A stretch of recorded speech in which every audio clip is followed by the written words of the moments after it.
In today's video, I am going to teach you how to add a developer to your Godaddy account with Delegate access. To begin, open your Godaddy account dashboard and log in. Make sure you use the same account that owns the domain or services you want your developer to work with. If you are already logged in, you can simply continue to the dashboard screen. Once you see your account overview, take a moment to confirm that you are in the correct account before you change any settings. Next, you will click your profile name in the top right corner. This is usually where your account menu lives, and it is the place where Godaddy collects the options for account-level preferences. When you click your name, a drop-down menu should appear. This menu is important because it contains the settings that control who can access your account. In the drop-down menu, click Account Settings. This moves you from general account information into the specific control panel where you can manage access and security features. If you see multiple sections, you are looking for the area that is related to permissions or who can access the account.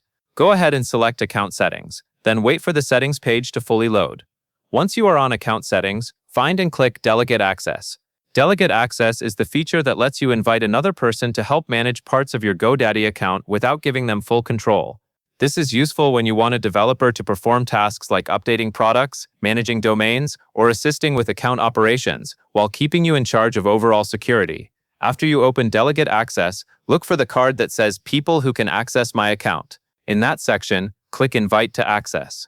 At this point, you are starting the invitation process, so you should expect a form to appear. Take a brief moment to verify you are on the correct card and that you see the Invite button, because it is the action that begins the access request. Now you will type your developer's name into the name field box. Enter the name exactly as you want it displayed in Godaddy's access list. This helps you and your team identify who has been granted access later, especially if you invite more than one person over time. Next, type your developer's email address into the email field box.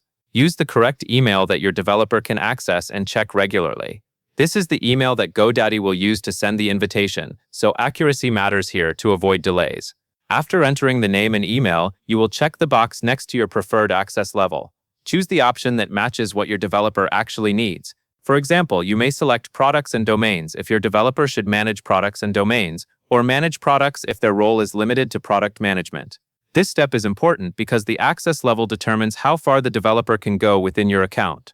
When you have selected the correct access level, click Invite. This submits the request and triggers Godaddy to send the invitation to your developer. You may see a confirmation message or the invited person appear in the access list, depending on your account view and the current interface. That covers everything you need to know, and that is all there is to it.